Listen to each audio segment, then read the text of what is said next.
Então, vamos dar sequência com a conferência do Romildo do Rego Barros, intitulada Desagregar. Romildo está com a gente, né, já há um tempo aqui, chegou cedinho.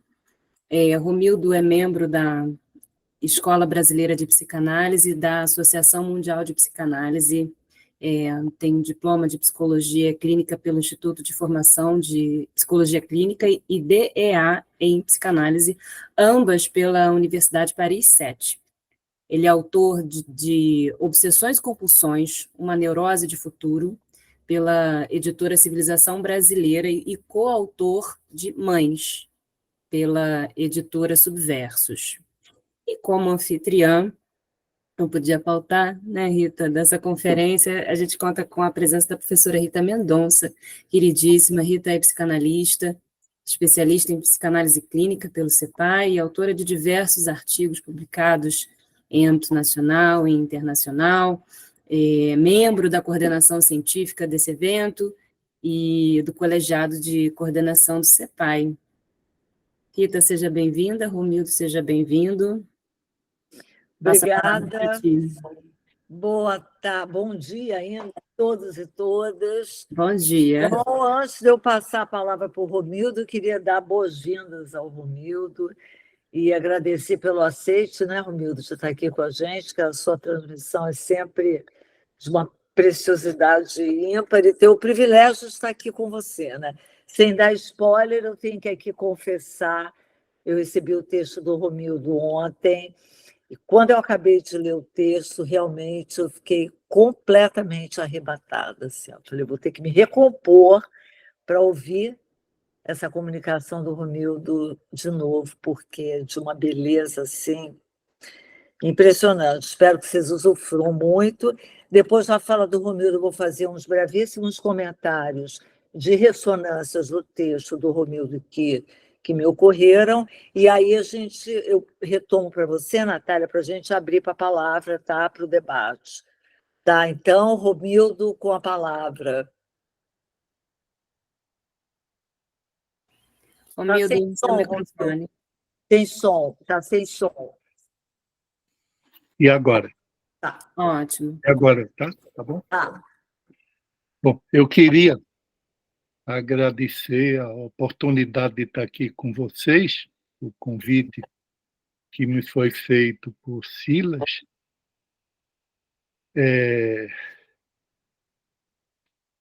O tema, eu confesso que eu demorei para... Inclusive, eu perguntei a Silas, eu demorei a entender qual era nem tanto o sentido, mas qual era o limite desse título, desse título destas jornadas. Por exemplo, o que é que teria a ver a segregação com o Morte e Vida Severina? Uma das primeiras perguntas. Aí eu disse, já que eu não tenho uma resposta, eu vou começar fazendo, em algum momento vai aparecer alguma luz. Eu não sei se apareceu a luz, mas, enfim, isso me permitiu trazer alguma coisa para vocês. Porque eu chamei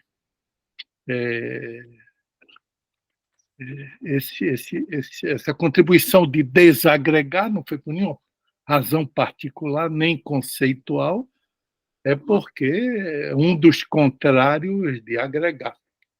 Então, me pareceu que cabia como pé na nossa discussão. Bom, eu passo a leitura. Agregar, segregar, desagregar, congregar. São palavras que se originam todas da palavra grec, o grex, que em latim significa rebanho. Segregar, portanto, é pôr para fora do rebanho, não é? Literalmente. Em português existe a palavra grei, que vem diretamente do grex latino. Existe uma expressão usada por Lacan para se referir à psicanálise e à sua função no mundo, que me parece muito justa, sempre me pareceu. Lacan dizia, uma frase bem conhecida, todos conhecem, que a psicanálise é, eu cito, o pulmão artificial com a ajuda do qual tentamos assegurar, e aí vem a parte mais sólida da definição, assegurar o que é preciso de gozo no falar, para que a história continue. É linda essa frase. Como ocorre com a maioria das frases de Lacan, esta também tem uma grande extensão. É uma coisa que dá para notar na discussão da mesa anterior, é como nós estamos sempre falando em torno do ilimitado dos significantes, né? Sempre estamos tentando chegar no limite deles. Partindo do princípio de que, para que a história continue, é preciso algum gozo no falar, ou seja, a fala não é isenta de gozo, impõe-se um pulmão artificial, o que nos leva a supor que o pulmão natural já não funciona muito bem. E isto provoca uma perda de gozo. Então, uma frase bem simples, essa de Lacan. A psicanálise, eu retomo aqui a discussão de 10 minutos atrás, é uma invenção. A invenção não é o dispositivo, ou como se diz em alguns lugares, não é o setting, mas a função. O que Lacan vai tratar como o mais novo discurso surgido no mundo. A segregação é uma questão de discurso. A cada discurso, a gente pode dizer, corresponde uma forma de segregação, de tal forma que, na lógica dos discursos, não há universais. Retomando ainda a discussão de 15 minutos atrás, não há nenhum ponto que a coisa, digamos, traz completa a ogiva dos significantes. Não há esse ponto.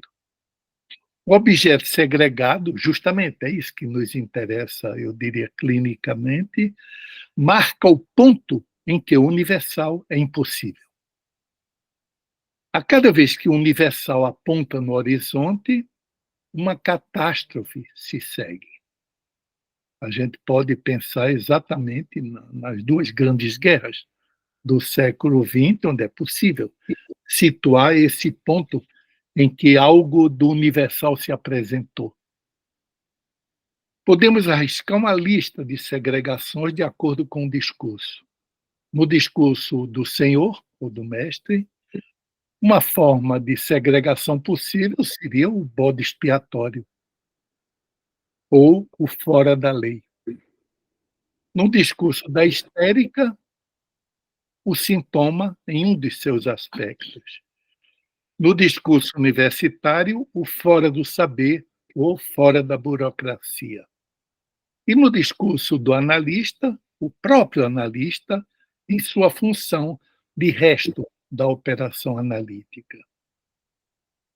Então, o contrário da segregação, ou a ausência dela, é universal.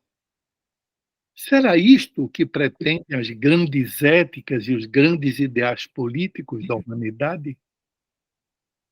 Será que isso é, pelo menos, pensável? Rita Mendonça, na sua apresentação destas jornadas, escreveu, muito justamente, que a segregação é uma consequência da civilização, né? Me parece que cabe no que eu acabei de dizer. A segregação é o ponto em que a completação do universal se torna impossível. A segregação é uma consequência da civilização, assim como o racismo. Ela distinguiu dois momentos sucessivos na história da psicanálise, um devido a Freud, segundo o qual o recalque é a consequência da civilização, e um outro, lacaniano, que marca a entrada na doutrina da segregação e do racismo. Segundo Lacan, isso me parece central, ambos, a segregação e o racismo, têm em comum a rejeição muitas vezes violenta, das formas que toma o gozo alheio, o gozo do diferente. A frase de Lacan, à qual Rita se refere, está na segunda versão da proposição de 67, a proposição de 9 de outubro de 1967. Lacan diz o seguinte, uma frase fortíssima, citando o campo de concentração como modelo do que ele chamou de facticidade do real, que se somam as outras duas facticidades, uma representada do lado do simbólico pelo mito edipiano e a outra pela sociedade ou pelas sociedades de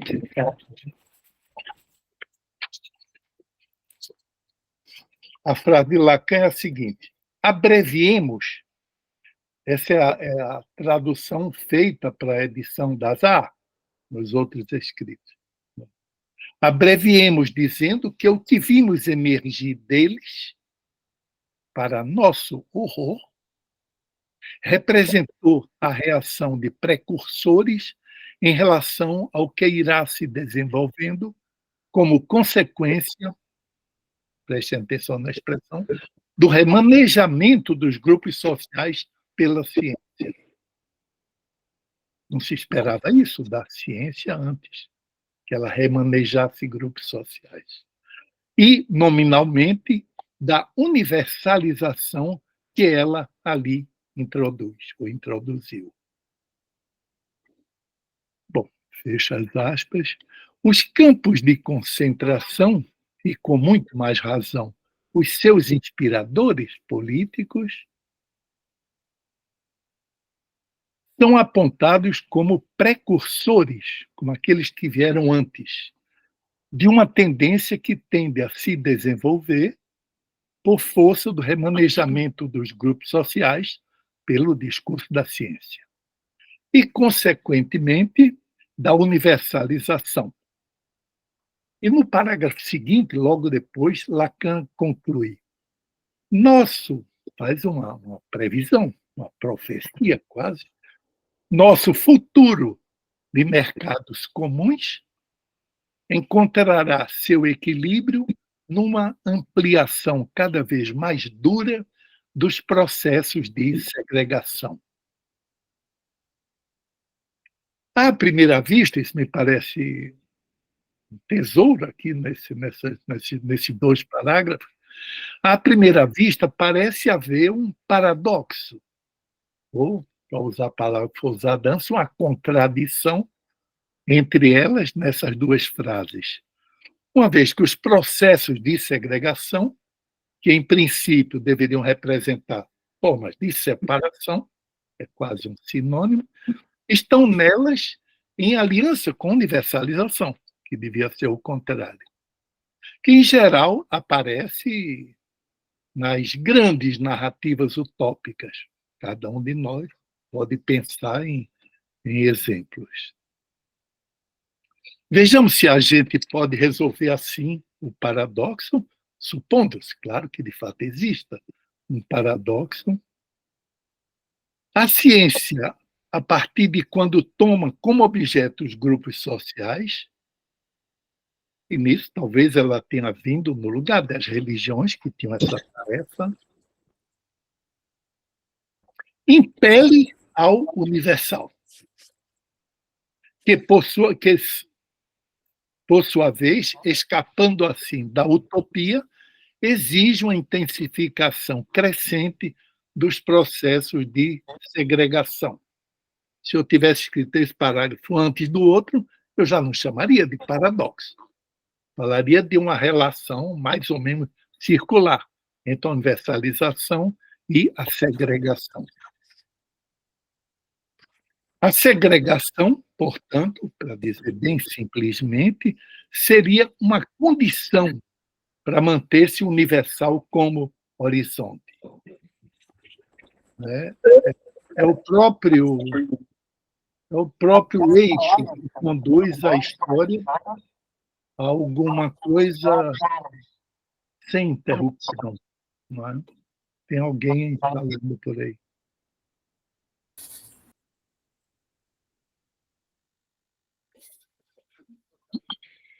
A questão oposta seria, que é nossa, não é? Seria como viver sem os universais. Pergunta primeira, os universais não existem. Pergunta segunda, como viver sem os universais? Né? A gente vive meio, a palavra é um pouco exagerada, meio dilacerado entre essas duas perguntas.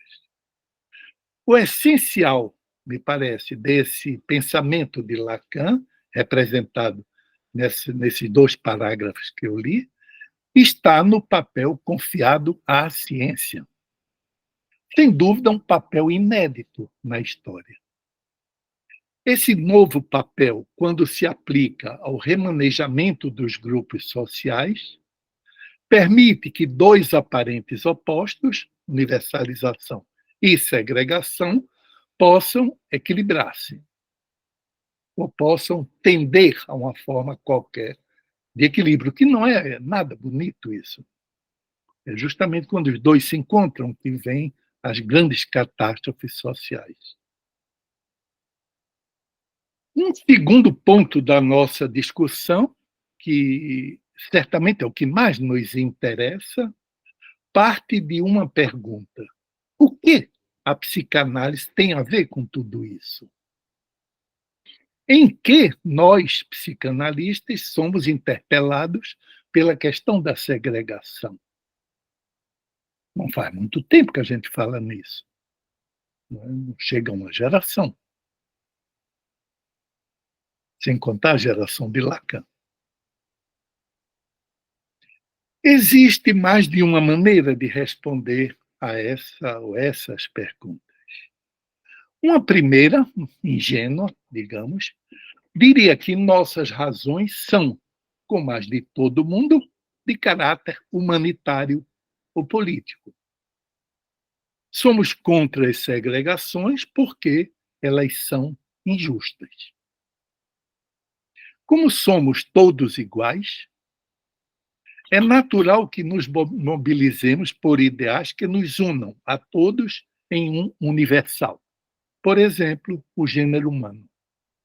Essa é a primeira resposta que eu chamei de ingênua.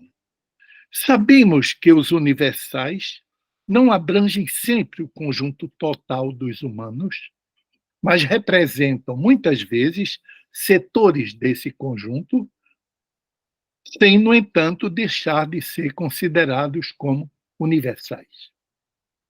São setores que se tratam e se veem como universais.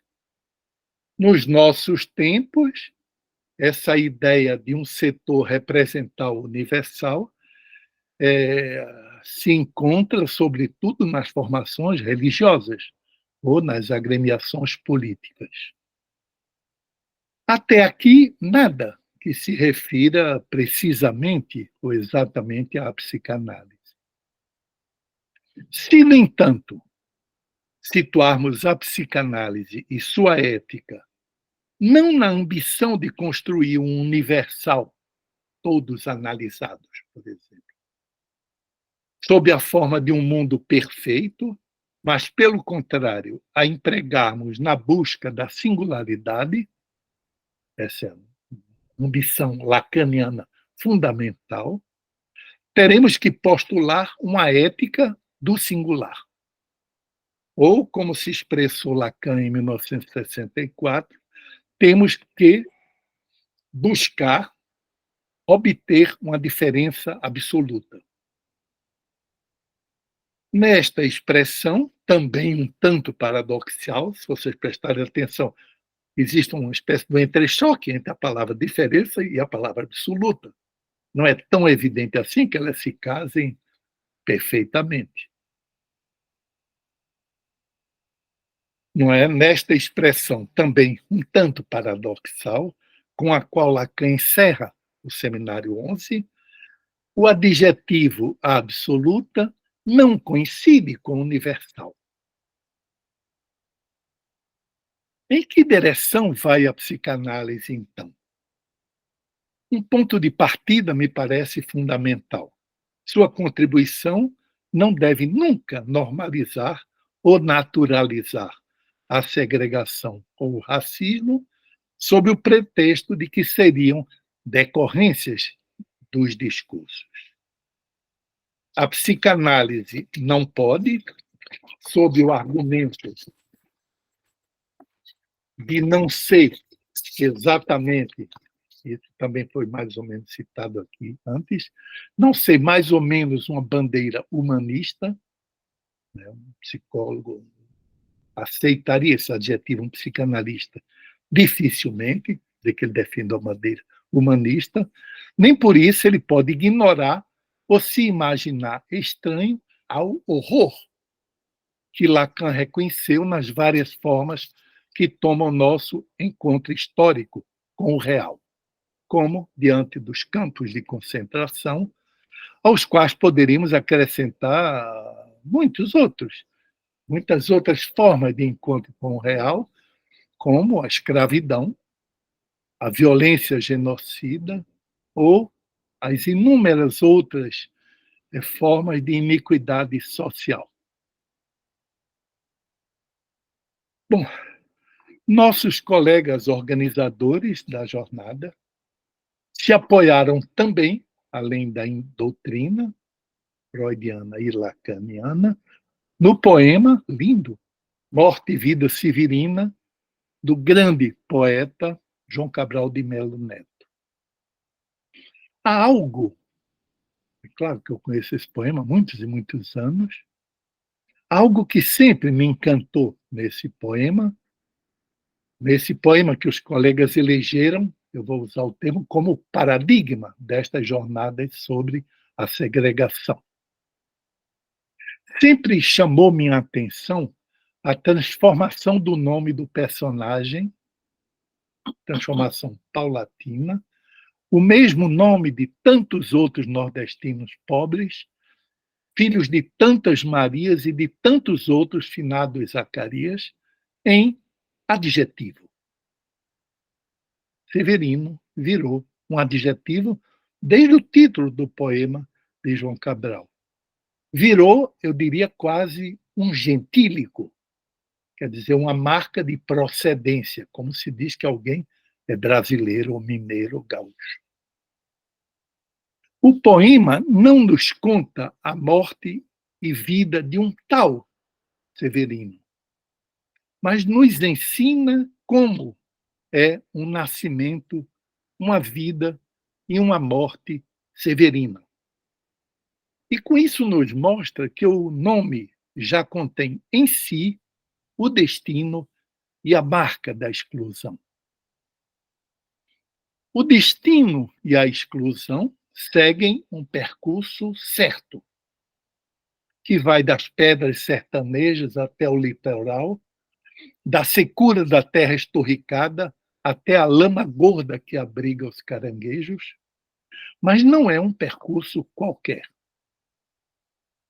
É o percurso de um excluído de nascença, percurso feito de encontros com outros excluídos, que vão lhe mostrando como o próprio percurso vai se tornando, pouco a pouco, severino, feito de pedra e lama severinas. Na lama, completado o percurso do retirante, o de-retirante, o personagem pergunta ao José Mestre Carpina, imenso personagem desse poema, ao Mestre Carpina, se não é chegado o momento de encerrar, saltando da vida do rio Capibaribe. Essa pergunta se inspirou em uma aprendizagem que o Severino conseguiu durante o seu percurso, em algo que ele não sabia e passou a saber. Ele diz: e chegando, aprendo que, nessa viagem que eu fazia, sem saber, desde o sertão, meu próprio enterro eu seguia. Uma descoberta gigantesca essa, né? Não é todo dia. Daí a pergunta que ele faz ao mestre Carpina. Seu José, mestre Carpina, que diferença faria se, em vez de continuar, tomasse a melhor saída, a de saltar numa noite fora da ponte e da vida. Severino faz, se a gente presta atenção, a pergunta central da sua viagem, do seu percurso e da sua vida de segregado. Que diferença há, diferença é a palavra central aí, que diferença há entre a vida e a morte, se ambas são igualmente severinas? Ele pergunta, podemos reconhecer, como leitores do Seminário 11, ele pergunta pela diferença absoluta, justamente. O que não é dado a ninguém perguntar em seu lugar. Nem perguntar e nem responder. É o que lhe diz esse grande personagem, José Mestre Carpini. Severino, retirante, deixe agora que eu lhe diga. Eu não sei bem a resposta da pergunta que fazia, se não vale mais saltar fora da ponte da vida, nem conheço essa resposta. Se quer mesmo que lhe diga, é difícil defender só com palavras a vida. Ainda mais quando ela é esta que vê Severina. Mas se responder não pude à pergunta que fazia, ela, a vida, respondeu com sua presença viva. Deixa eu pegar uma coisa que está no celular. A presença viva da vida, que é mais ou menos por onde se encerra o poema, se manifesta no nascimento de um novo futuro severino, que traz, no entanto, uma contradição na reprodução da miséria. E é, aliás, por isso que o poema, não é, para João Cabral, é um alto de Natal. Não é? Nasce um bebê e as visitas vão, eles dizem versos em homenagem ao recém-nascido. Eu recolhi 2 deles, e aqui eu encerraria, os testemunhos da beleza do bebê que nasceu na lama, que vai mamar um leite originado da lama, magrinho, guenzo, como se diz no Nordeste, e as homenagens são, eu recolhi 2 delas, belo, menino, porque corrompe com sangue novo a anemia. Infecciona a miséria com vida nova e sadia. Obrigado.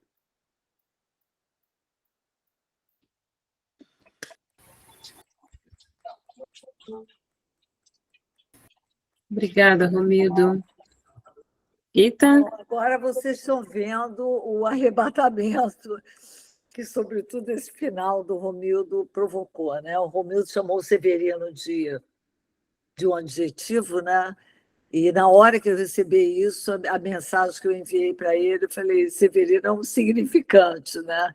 Quer dizer, alguém que nasceu poema à espera de um poeta, né? Que coube a João Cabral, mas eu reconheço que hoje coube a Romildo, né? Fazer do poema, que são os severianos,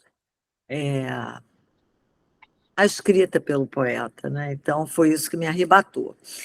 Bom, deixa eu me recompor, porque, Romildo, eu fiz 3 apontamentos breves, que são apontamentos, perguntas, do que o seu texto ressoou em mim, tá? Bom, o primeiro ponto que eu queria colocar é quando você cita, né, a proposição de 67, quando Lacan conclui que, aspas, né, nosso futuro de mercados comuns encontrará seu equilíbrio numa ampliação cada vez mais dura dos processos de segregação. Foi de você que eu tirei isso. Oi? Foi de mim, né? Você que eu tirei. Mas aí já está em seu nome. Então... E, em seguida, você comenta que os processos de segregação, que, a princípio, deveriam representar uma forma de separação, apresentam uma aliança com a universalização. Eu acho esse recorte assim, super importante, porque ele deixa claro que o tal do comum que o mercado produz é realmente esse empuxo, né, a uma unidade, né, a universalização. Mas uma universalização que se fragmenta, né, e que se organiza em formas de gozos que mudam rapidamente, né? Porque eles são orientados não pelos ideais simbólicos, né? Mas pelas promessas de gozo. E eu acho que esse ponto me chamou a atenção, talvez até pelo trabalho que eu esteja escrevendo, que é sobre a guerra, né? Porque eu acho que permite a gente ver assim, o efeito de que essa engrenagem toda ela produz uma política que passa a se organizar pelas comunidades de gozo, né? Pelo particular, né? Porque o universal, como você colocou no seu trabalho, é algo absolutamente impossível. Então, me parece que as estratégias das práticas de segregação têm uma armadilha muito, muito importante, né? Porque ela retira os segregados do espaço em comum, mas, em seguida, ela também os agrupa de um modo que também exclui a diferença entre eles, né? É quando Lacan, então, que aí está no meu texto de apresentação, que eu acho importante, quando ele vincula, e você pescou isso muito bem, né? Quando ele vincula a segregação aos ideais universalizantes, e ele diz uma frase que, para mim, é preciosa: quanto mais nos aproximamos do universal, mais segregamos no singular. Então, eu acho que esse ponto é fundamental para a gente pensar na articulação da segregação com o racismo, que nem sempre é algo claro, tá? Quer dizer, eu penso assim, o particular, vou falar um pouquinho mais disso, como uma barreira contra a fragmentação óbvia do universal, tá? Então, se você puder falar isso, vou engrenar com mais 2 pontos rapidamente, e aí você vai respondendo como você achar melhor. O outro ponto, que é sobre a questão da religião, que também você cita, e que é um apontamento que está no seminário 19, vou até citar a página aí, depois não estou com ele aqui, mas está na página 226, 227, né? Quando advertindo com a questão do racismo e da segregação, o Lacan denuncia o choque dos gozos e alerta para uma coisa muito importante, né? Que é o retorno dos fundamentalismos religiosos como um apelo ao Deus unificador. Eu acho isso também uma grande antecipação da escalada, né, da nossa atualidade, o que a gente está vendo acontecer isso, a religião arrastando, né, todo mundo. E no seminário 10, o Lacan fala uma coisa que eu acho que é preciosa, né? Quando ele se refere à dimensão verdadeira do ateu. Aí ele diz do ateísmo. Aí ele diz o seguinte: ateu seria aquele que conseguiu eliminar a fantasia do Todo-Poderoso. O ateu, como combatente e revolucionário, não é aquele que nega a onipotência de Deus, mas aquele que não serve a Deus algum. Eu acho isso, assim, um testemunho fundamental. E aí eu vou resgatar rapidinho o Lohan, no Racismo 2.0, que aí ele vai falar, não se trata de um choque de civilizações, né? Mas é um choque de gozo, com a rejeição do gozo diferente do meu, para que eu possa me afirmar como humano. E ele diz uma coisa também importante, ele vai dizer que no fundamentalismo, o crime fundamental não é o assassinato do pai da horda, né? Mas a vontade de morte daquele que eu odeio por gozar diferente. Então, aí a gente vê assim, o racismo se enraizando realmente no corpo, né? E eu acho que no teu texto fica muito claro uma fineza que eu acho que confunde, e acho que você conseguiu decantar muito bem, que o pano de fundo do racismo moderno, né, que não é um racismo como antes, é um racismo moderno, né, com ódio à maneira que o outro goza, o pano de fundo é a segregação. Né? Tanto que o Fanon vai localizar a construção da razão negra exatamente aí, né? Odiando, praticando o alterocídio e construindo o outro como algo ameaçador que precisa ser destruído. Né?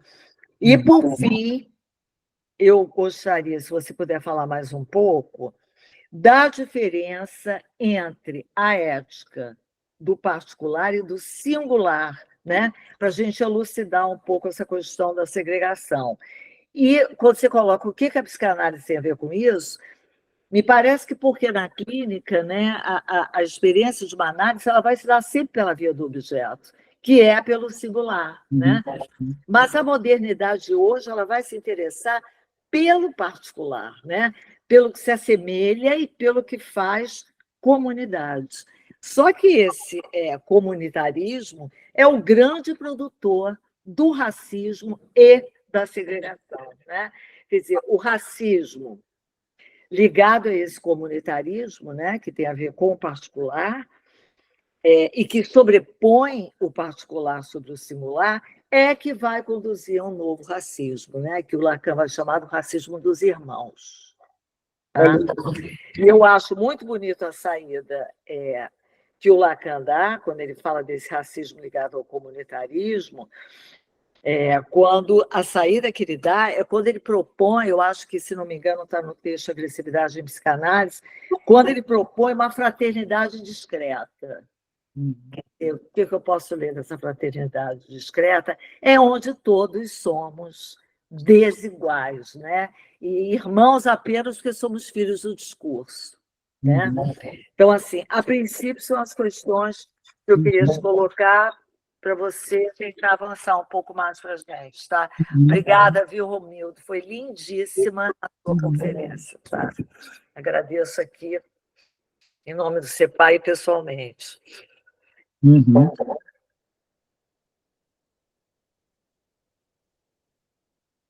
Bom, a minha intenção mais geral, que é uma coisa que sempre aparece, enfim, quando eu estou numa discussão de caráter político, é um esforço de reintroduzir a dialética,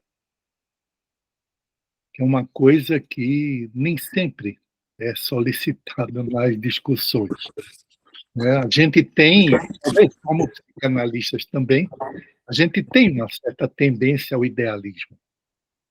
E essa tendência ao idealismo se apresenta como uma tendência a discutir a partir de unidades inteiras, formais.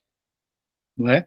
Então, me parece que, em alguns momentos, pelo menos, a dialetização dos elementos fornece ou permite esse ponto de fuga, né? Esse ponto de abertura que leva ao ilimitado, não é, do universal. Eu acho, eu falei de paradoxo, meio brincando, porque, na verdade, é genial essa, né? Rita chamou a atenção, essa aproximação que Lacan faz entre o absurdo do universal e o criminoso da segregação, a tal ponto que a gente pode quase tirar das frases dele que, não é, como eu disse, que a segregação é a condição do universal. Uma frase estúpida, mas, enfim, resume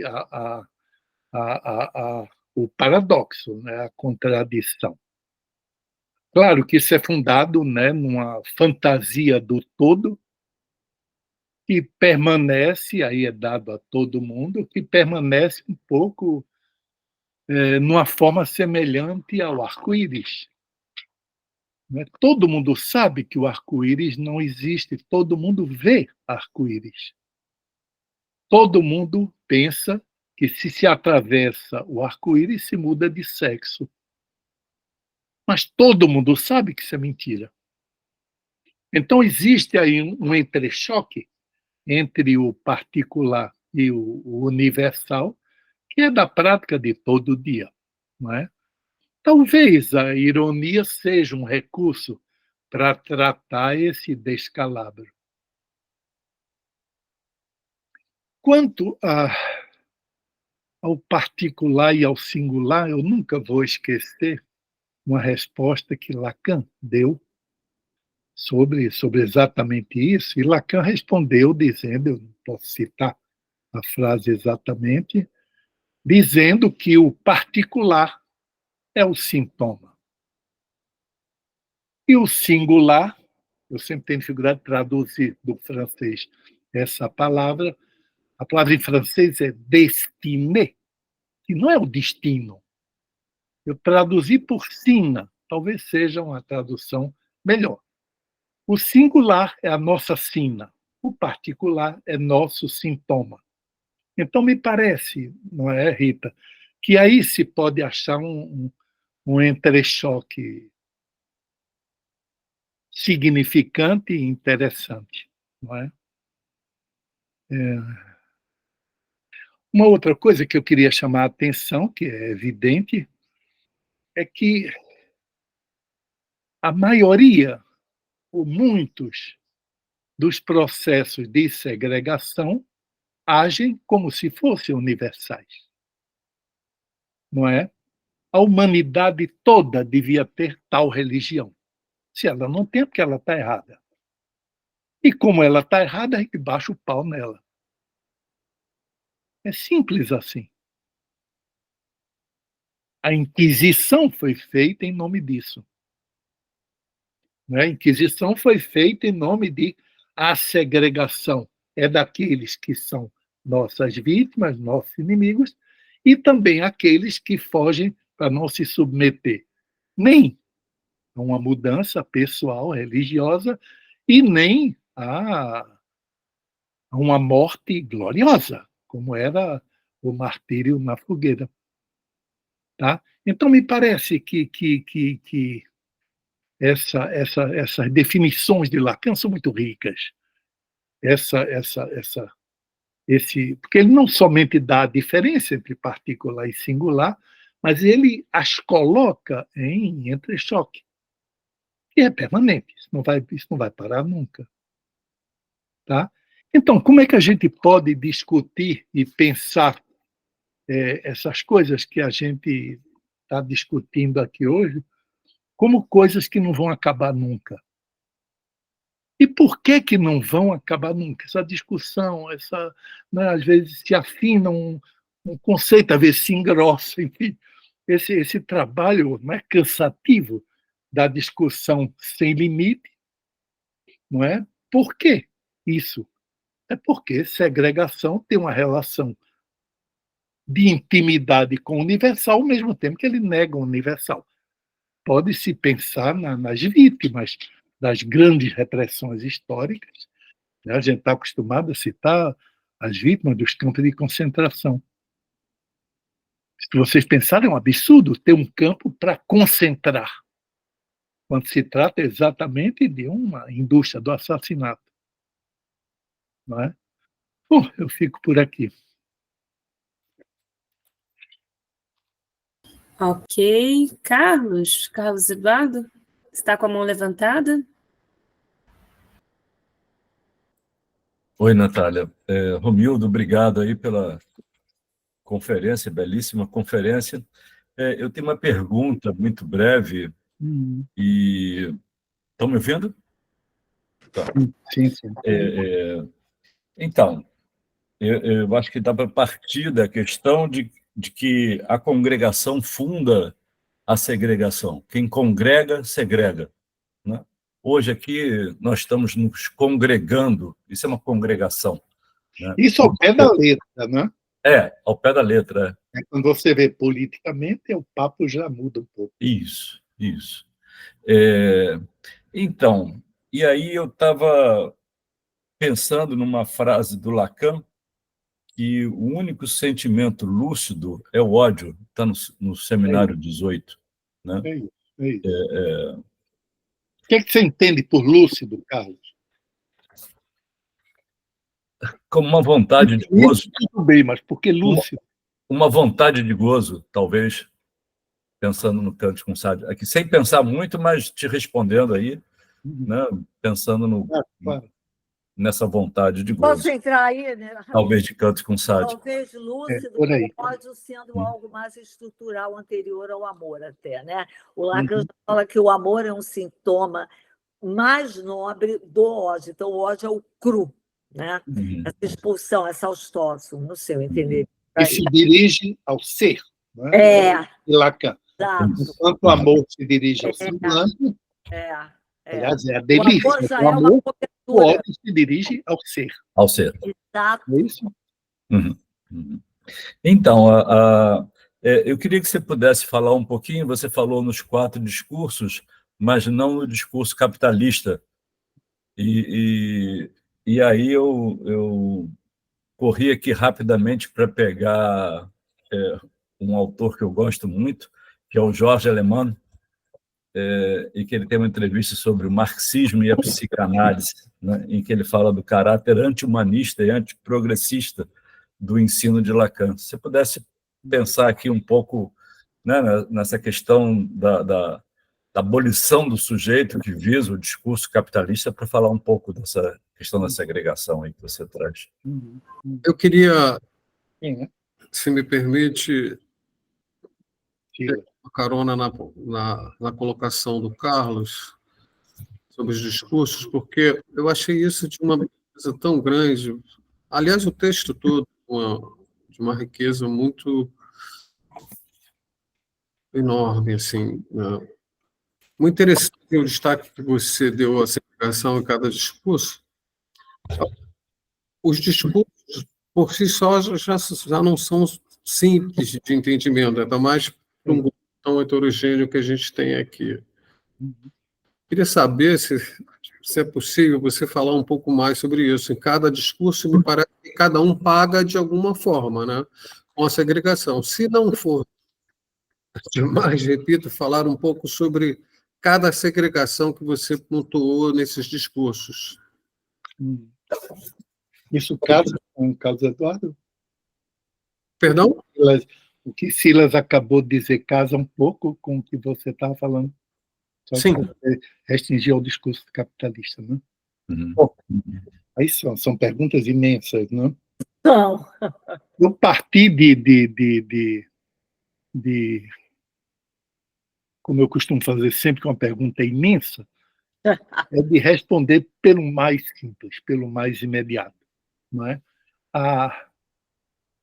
Quando Lacan diz que os discursos são mobilizados pelo objeto, isso mostra mais de uma coisa. Uma coisa é que o discurso está em movimento o tempo todo. Você não pode, por exemplo, sentar no discurso do analista, né? É alguma coisa que fraqueja, se eu posso dizer assim, o tempo todo. E depois, sempre que um discurso se instaura, algo sobra. Foi isso que eu quis mostrar aqui. Algo impossível sobra, né? É um ponto de impossibilidade, mas, ao mesmo tempo, é o ponto em que o próximo movimento se mobiliza. Ou seja, uma ação do objeto, não é? Eu não pensei muito para falar nessas características aqui, né, que você está apontando. Eu estava escrevendo e digo, bom, para particularizar um pouco, eu mostrei o bode expiatório ou fora da lei como a objeção ao discurso do mestre, o sintoma como objeção que faz o discurso da histérica, o fora do saber ou fora da burocracia. Eu sempre gosto de repetir isso.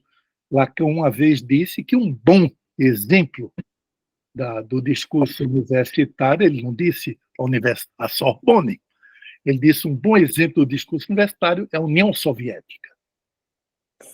Então, a importância que Lacan deu para a instauração do discurso universitário e para seu funcionamento da burocracia. Tá? Isso me parece bem interessante.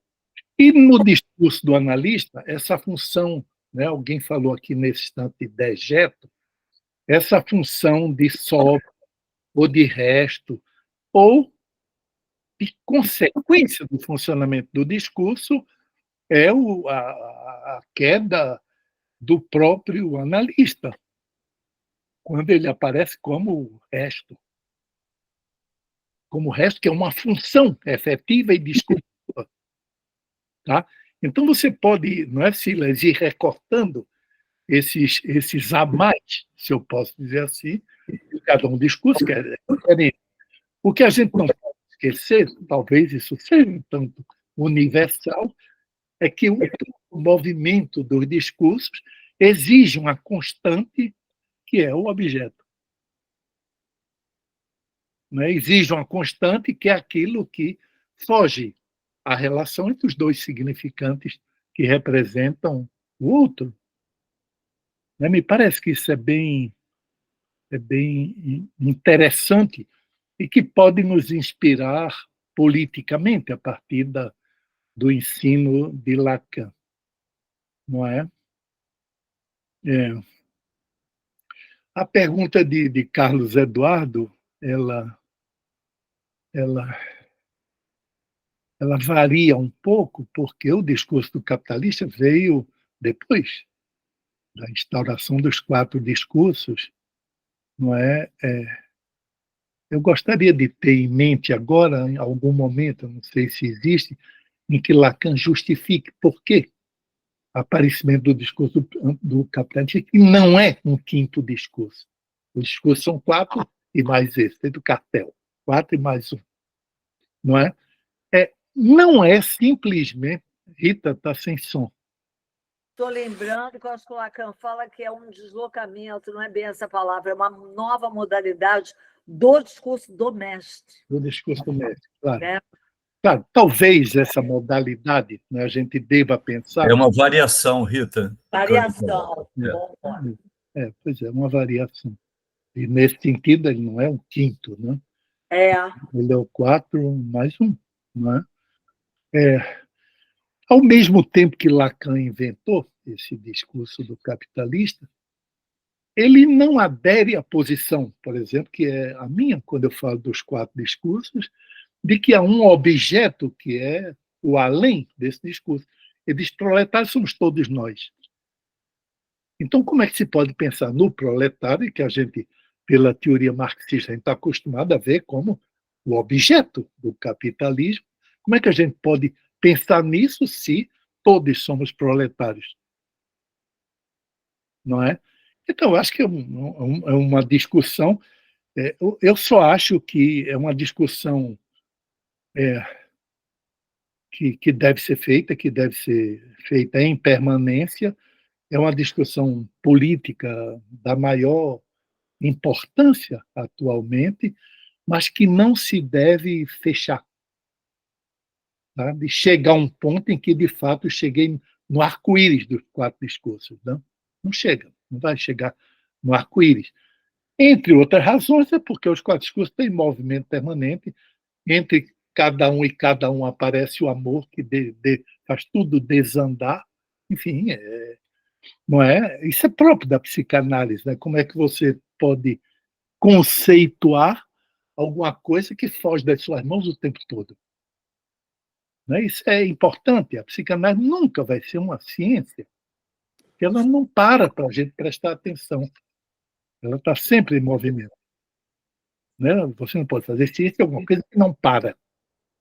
Talvez a história seja parecida. A psicanálise é impossível. Então, quando Lacan define a psicanálise como uma praxis, me parece que ele está dizendo o conceito daquilo que não para, que não nos deixa em paz. Quanto mais a gente corre, como arco-íris, mais a psicanálise ganha novas cores. Isso é lindo, né?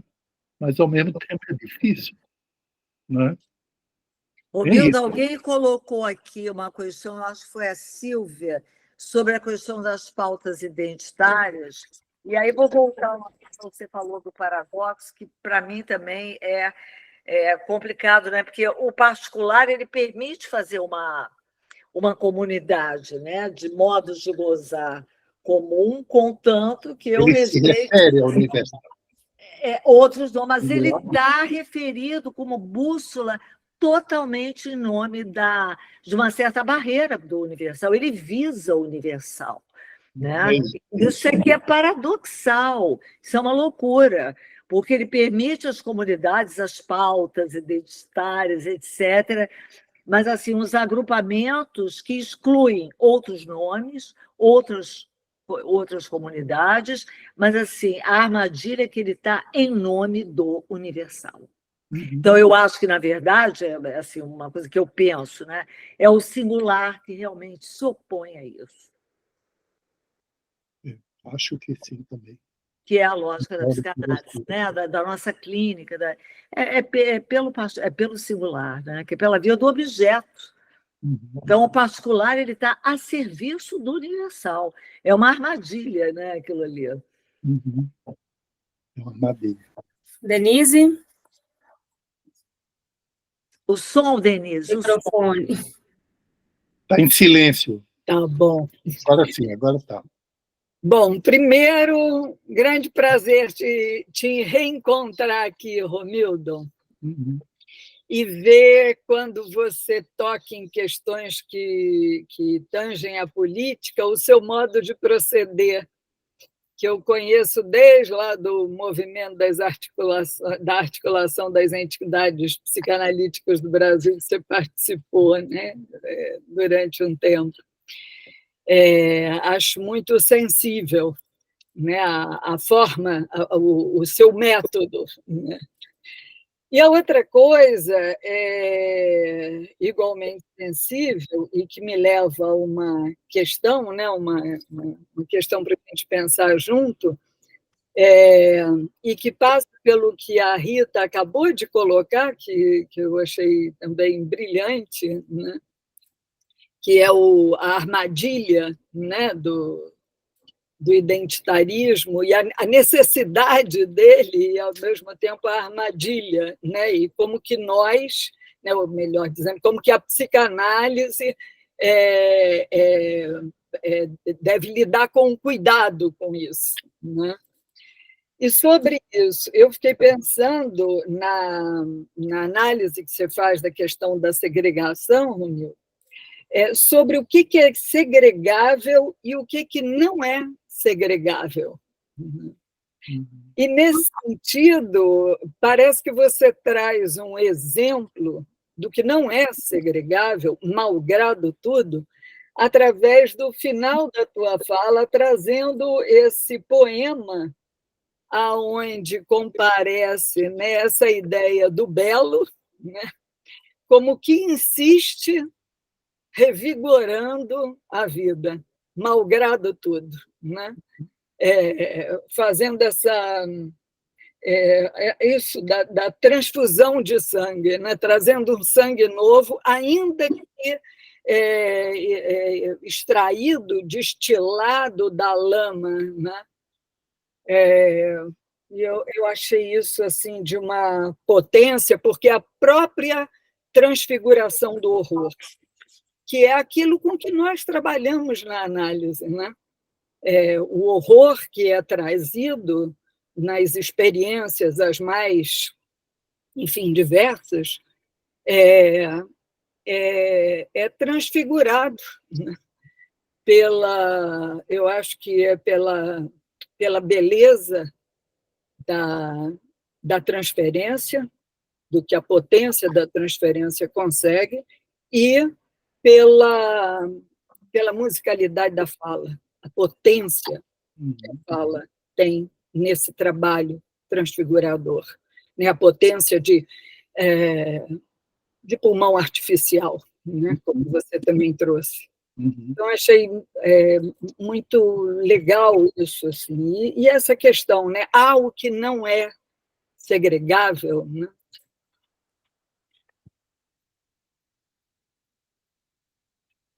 Não sei. Eu estou escrevendo aqui porque a Denise me iluminou. Posso falar? Eu acho que aí, Romildo, me ajuda aí. Talvez caiba a gente fazer uma distinção de uma segregação estrutural, que você colocou ali como pontos que escapam dos discursos, né, pontos de impossível, e que o Freud se refere lá na análise terminável e interminável como restos fecundos. Acho isso muito importante para a nossa prática analítica, né? Aquilo que da análise é o caroço do real e que fica como um resto, mas fecundo. Essa palavra do Freud realmente eu nunca esqueci. E uma diferença das práticas segregativas.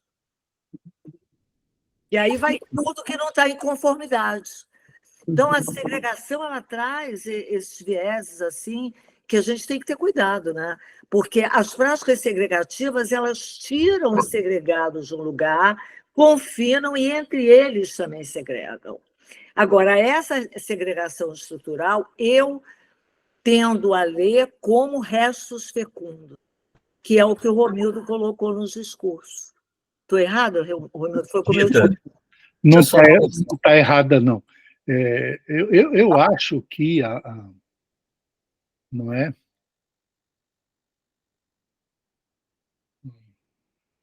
Não é, foi uma frase muito importante essa sua, a gente tem que ver com cuidado, porque a gente não pode responder a essas perguntas a partir de um saber que necessariamente vai ser um saber sobre tudo, não é?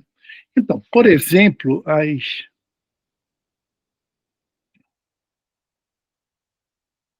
um grupo identitário, como se chama hoje, é particular ou é singular? Pergunta 1. Pergunta 2. Quem sou eu para responder a isso? Entende? Então, a gente sabe o que é o horror, aparentemente. Alguém de certos grupos dirão: vocês não estão com nada, o buraco é mais embaixo. Todo mundo vai ter razão. Depende de que lugar se está no movimento, que é dialético. Eu não estou sendo liberal com isso. Eu estou dizendo é que você fala a partir de posições e a posição do analista, mesmo que se pretenda que o resto da operação analítica não é uma fala absoluta. Não é? Então, quando alguém diz vocês não estão com nada, o buraco é mais embaixo, eu já ouvi isso recentemente, pode ser que seja. Pode ser que seja, né? Quer dizer, me parece que a discussão a partir disso não é conceitual. A discussão a partir disso é feita a partir das experiências. Não necessariamente casos clínicos, mas a partir do lado praxis da psicanálise. Claro que existem conceitos, tal, eles são fundamentais, mas o que fura o balão é a experiência. A gente não deve abrir mão disso, né? E nem deve pensar que a psicanálise, isso Lacan já disse, que a psicanálise seja uma alternativa de poder. Não é que a gente seja bonzinho, é porque não dá, ela não tem recurso para isso. Não é? Quer dizer, eu costumo dizer, sobretudo para supervisantes, que a psicanálise é uma função modesta. Então, nesse aspecto, exatamente, ela é modesta porque ela não pode falar abrangendo tudo e nada. Não é? Ela sempre, já que ela busca o singular a partir do particular, ela vai sempre partir de pedaços de unidade, né? Como um sintoma, por exemplo, uma fantasia, um sonho, sei lá mais o quê. Não estou querendo dar uma nota pessimista, mas dizer simplesmente que, se a nossa aposta é no singular, a nossa aposta é numa nova forma de sintoma que cada sujeito pode construir na experiência analítica e que não dá para predizer antes de que se trata. Esse finalzinho aqui do nascimento do menino, eu botei porque é lindo, né? Quer dizer, a minha intenção é porque é lindo. O cara pronto para pular no Capibaribe e terminar a carreira dele de retirante, de repente nasce um menino que vai comer caranguejo, que vai se nutrir praticamente de lama, e que isso renova tudo. Tá? Não é que ele não seja segregável. Ele é um futuro severino. Não é? Mas digamos que ele faz um entrechoque com o severino de hoje, o severino da morte e vida severina. Não é? Quer dizer, o que isso nos ensina é que se acha um gozo capaz de fazer com que a história continue. Né? Como Lacan queria na frase lá da proposição 67. É preciso um gozo que permita a história continuar. É a função desse moleque que acabou de nascer e que vai ter condições de vida, é o que Severino descobre, tão ruins quanto a do sertanejo. Você está na lama ou está na pedra, é tão ruim quanto. Né? Tem uma certa hora que ele diz isso. Hein? Oi? Isso que você colocou é lindo. Eu levei assim, até um arrebatamento. Esse final que você recortou do seu trabalho é um poema. Bonito. É bonito por causa disso. Né? É bonito porque, de repente, você vê o anúncio do singular. Confia no O anúncio da diferença absoluta. No términozinho de poema, no rabinho do poema. Né? E que o Cabral, a intenção dele era fazer um alto de Natal, então tem que ter um recém-nascido. E fez, né? Um Lux ali, de Natal de nascimento ali. Né? Alguém tinha que nascer para ser alto de Natal. E toda hora nascem, né? O Cabral não é um qualquer, né? Ele faz um alto de Natal cabralino. Né? Bom, e aí? Agora, também isso que você falou, que é o singular que fura, né, o balão. É isso, exatamente. Exatamente. Esse é o lado, digamos assim, irônico da função do analista. É saber que todo esforço da construção dos universais termina sendo furado por um singular que você não sabe qual é. Aquela ruptura, né? Não é isso? Né? Esse é o lado propriamente irônico dessa função. E é modesta, é preciso que a gente acredite nisso. É uma função modesta, historicamente. Uhum. Qualquer frade da Inquisição era mais poderoso. Eu, pessoalmente, acho mais modesto ainda, porque a psicanálise é tão grande, né? É tão ilimitada mesmo, que a gente tem que correr muito atrás enquanto analista para ficar numa modesta altura à subjetividade que a psicanálise apresenta. Muito pequenininha a analise.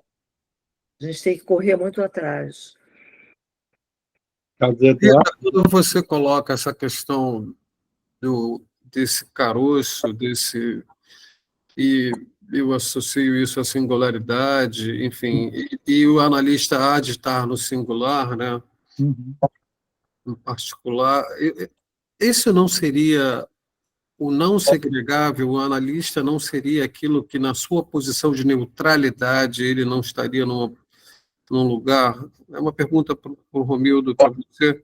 Não estar na segregação, ao contrário do que o Romildo coloca no início do seu texto. Né? É uma questão.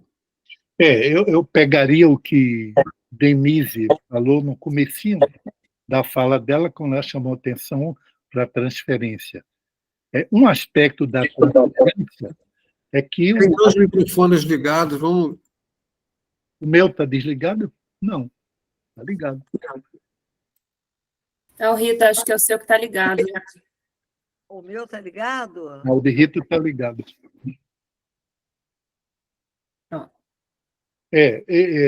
Denise, quando falou no comecinho da transferência, como um princípio explicativo de alguma coisa, eu já não lembro o que era, tem a ver um pouco com a pergunta de Silas, no sentido de que a função geral do analista é multifacetada. ele é segregável, como ele é o resto da operação analítica, mas, ao mesmo tempo, aliás, é para isso que ele é convidado, ele representa o outro do significante, da lei, da família, o que vocês quiserem. Então, existe uma instabilidade, se eu posso dizer assim, na função do analista, que é a riqueza da função dele. Né? A gente está acostumado a pensar que o analista entra na operação como grande e outro termina como objeto. Entre uma coisa e outra, acontecem comédias e tragédias. Né? Existe uma, né, que é o que a gente costuma chamar de transferência. Né? A gente pode entender a transferência não é só como a redução do analista a uma figura histórica do paciente, mas é pelo próprio fato de as figuras imaginárias não darem conta da função e da presença. Eu estou montando um livro com o meu amigo Marcos André exatamente sobre isso, sobre a presença do analista, que foi tema de um dos nossos encontros brasileiros. Tá? A presença do analista é cada vez que o real se precipita. Isso está em Freud, está no seminário 1 de Lacan, né, quando ele fala da presença do analista, que é uma coisa muito difícil de definir o que é. Não é? Então, me parece isso. A transferência pode também ser vista, não somente no seu lado, que a gente costuma mais imediato, até mais ingênuo, de colocar o analista figurando algum ponto da história do paciente, mas também pensar. Sou eu que estou fazendo isso barulho, não? Hã? Tem um retorno, né? Tem um retorno. Não é? Mas também pelo fato de que o analista se presta não só a representar a personagem, mas a representar a própria variação histórica e sintomática do paciente. Nesse sentido, também é uma função modesta. Vou discordar um pouquinho do Silas, um pouquinho, pelo que eu entendi. Porque a gente também não pode esquecer que o Lacan compara o analista, no seminário 23, ao Spinoza, né? Como aquele banido da ordem. É isso. É isso. É o excluído do conjunto. Então, eu já acho, e aí quero ver os colegas aqui, que o analista encarna, enquanto tal, a própria essência da segregação, como aquele que está fora do conjunto. É isso que ele tem que suportar. Né? O Lacan cita muito o Santônio do Spinoza, isso sempre me afetou muito. Né? Então, eu acho até, sabe, que tem algo da constituição narcísica do sujeito analista que tem que suportar essa barra. Isso é verdade, mas isso não define o analista. Isso é verdade. Se ele não aguenta isso, ele não aguenta nada. Não é? A grande questão é saber se, por exemplo, né, você cita Spinoza. O que é que a gente guarda de Spinoza? É muito mais a ética do que o fato dele ser um condenado. Não é? Você não é alguém que nos ensina princípios éticos fundamentais, princípios religiosos fundamentais, né? E a segregação dele, eu volto para o que eu estava dizendo, foi uma condição para ele nos apresentar esses tesouros da cultura, que fazem, por que não, para muita gente, função de universais.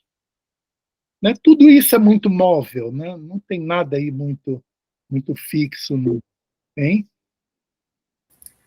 A Rita está falando com o microfone desligado e depois, Rita, vamos passar a palavra para o Carlos. O microfone da Rita está dando interferência na sala. Quando você parar de falar, é o de Rita? Aí você desliga. O Spinoza bancou a segregação dele, ele escapou daquele conjunto todo, ele bancou o singular dele. Isso eu acho que não é algo simples, sabe? Não é. É complexo. Não. Quer dizer, o que você faz quando a sua função implica um encontro com o real. Isso. Né? Talvez dê para dizer Isso. não implica o tempo todo, mas em certos momentos implica. E aí, como é que você se vira? Que esse encontro com o real significa que você não tem, como dizem os oradores, né? Não tem palavras para dizer. É isso o encontro com o real. Eu não tenho palavras para dizer. Não é o tempo todo. Como é que eles se viram? Exatamente por aquilo que o Lacan fala, que ninguém é absolutamente desidentificável. É isso. Né? Tem um resto do sujeito ali que fica. Né? Então, também seria uma utopia achar um analista completamente analisado, totalmente desidentificado. Então, temos o Spinoza ali no horizonte, mas não todo, né? Uhum. Uhum. Carlos Eduardo ia falar. Bom, retomando, Rita, bom dia para você. A gente não se falou aí, minha querida.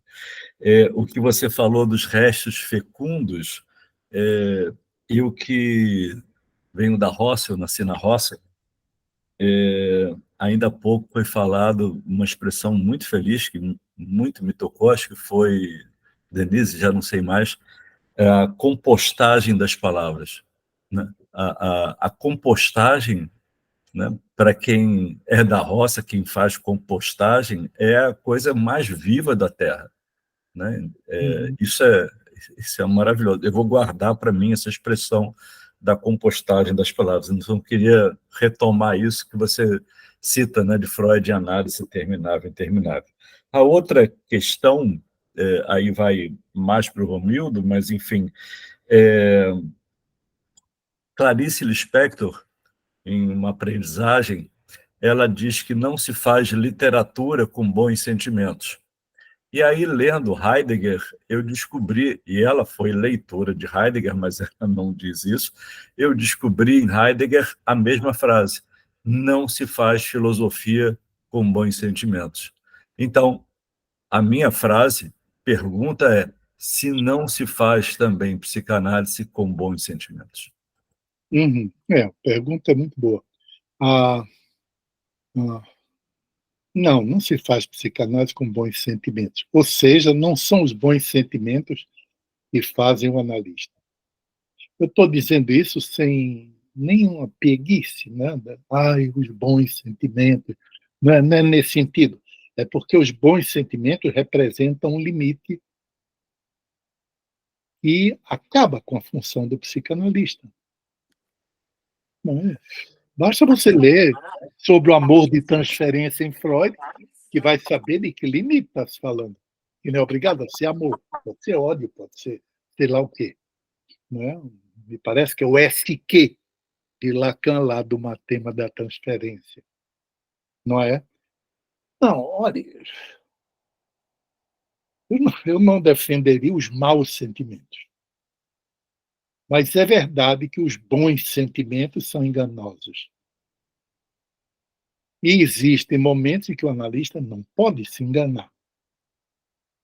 Ou seja, não pode se deixar levar, vou usar uma expressão de Lacan, pela lei do coração. Entende? Quer dizer, é uma pergunta evidente, muito importante, muito prática, essa de Carlos Eduardo, e, ao mesmo tempo, muito, muito extensa, né? Muito, né? Que precisaria de demonstrações mais ou menos práticas. Mas, de qualquer forma, o próprio fato de você dividir os sentimentos entre bons e maus já cancela a função do psicanalista. Né? Não é? Ele não pode operar pelos maus sentimentos. É uma coisa que acusavam Lacan, na época, de maus sentimentos. Mas, ao mesmo tempo, não se pode esperar grande coisa dos bons sentimentos. Ou seja, não se dá nos sentimentos. Não sei se vou contribuir, mas retomando uma coisa que o Miller fala na direção da cura, e que também me marcou bastante, que o sentimento que concerne ao analista, aí ele vai elencando todos que não são. E o sentimento que ele chega, o afeto, digamos, é o desapego. Então, essa seja uma bússola legal para a gente pensar por aí. Né? Não são nem cartas de amor, às vezes são cartas de almódio, mas, assim, talvez o analista tenha que se manter numa posição de um certo desapego, o que não é fácil. E é uma maneira de você escapar do sentimento. É isso? O desapego, eu não tenho que escolher entre os bons e os maus sentimentos. Eles Não, vão eu me vir como sei. vão me E aí, bem. que está ligado ali à pura diferença, da diferença É absoluta. isso, a diferença. É, tem a ver, tem a ver. Uma alteridade, né? É, tem a ver. Quer dizer, dá para aproximar, né? Esse é o único sentido, não é? Nesse instante, você estava falando de ateísmo. Eu não sei quem foi. Eu, Foi você, né? que me tocou muito isso. Eu tive um professor que estava havendo, há muitos anos atrás, estava havendo uma discussão se caiu nisso, né? Psicanálise sempre cai numa discussão com a religião e se falou do ateísmo. E esse professor, que era um aluno de Lacan, ele deu uma definição do ateísmo que eu nunca vou esquecer. Ele dizia ateísmo. Ele dizia: o ateísmo não é acreditar ou não acreditar. Deus não precisa disso. O ateísmo é deixar Deus em paz. Eu achei uma maravilha essa definição. Deixa Deus em paz. Sabe? Essa seria aqui. Não é? Evita, é a mesma posição. Quando você fala em desapego, na verdade, você está num terreno tão sólido que você não precisa É verdade. de sentimento. Não é? Mas essa do Lacan também é boa, né? Quando ele diz, é aquele que não serve a Deus nenhum. Claro, claro, claro. Não existe essa figura toda. Então, vai você com a sua solidão se virar. Tem uma outra que eu me lembrei, onde ele diz que o analista, né, não é, a psicanálise não vai dizer se Deus existe, é que o analista não vai dizer se Deus existe ou não existe, mas ele vai dizer que ele não sabe. Não sabe, de fato não sabe. Né? Ele também não sabe quem é o Deus aquele que fala, né? Pode ser vários. Aquele que fala de Deus, ele não sabe quem é o Deus dele, né? Então, a galera sabe, né? A gente não sabe, não. Não sabe mesmo. E é bom que não saiba. Deus é um perigo. Romildo, eu sei que a gente está no final. Eu queria te agradecer imensamente e fazer aqui um testemunho que, assim, o final, sobretudo, do teu texto, eu estava no consultório atendendo, eu tive que me recompor, porque eu comecei a chorar. Sabe assim, foi uma coisa que o que você recolheu do João Cabral, por isso que eu acho que aí, no caso, coube a você também, poeta do poema, né? Do Severino, é realmente muito bonito. Eu acho que esse texto merece ser publicado, está uma beleza, eu te agradeço muito, e até a oportunidade de estar aqui substituindo a nossa colega Rosa Guedes, né? Eu mando um beijo à minha amiga Rosa. Todos. Eu peguei o seu texto ontem à noite, então não deu para trabalhar tantas coisas também como ele merece, então não me sinto à altura assim, de ter trabalhado tanto como ele merece, mas a gente queria te agradecer muito, que a sua transmissão é sempre uma bênção, digamos assim, muito rica, tá? Te agradeço muito mesmo. E eu também agradeço o convite que me foi feito por Silas, e que é uma ocasião, primeiro, de produzir alguma coisa, né, de pensar e escrever. Né? Em geral, eu falo de improviso, nos lugares onde eu falo. Então, aqui foi diferente. Eu tinha um texto, Silas já preparou a conferência. Né? A própria ideia do que é preparar uma conferência me é um pouco estranha. Mas, enfim, era foi muito bem preparada e terá novas oportunidades, novos eu tenho que agradecer a Deus de ter me forçado a fazer o que eu não costumo fazer.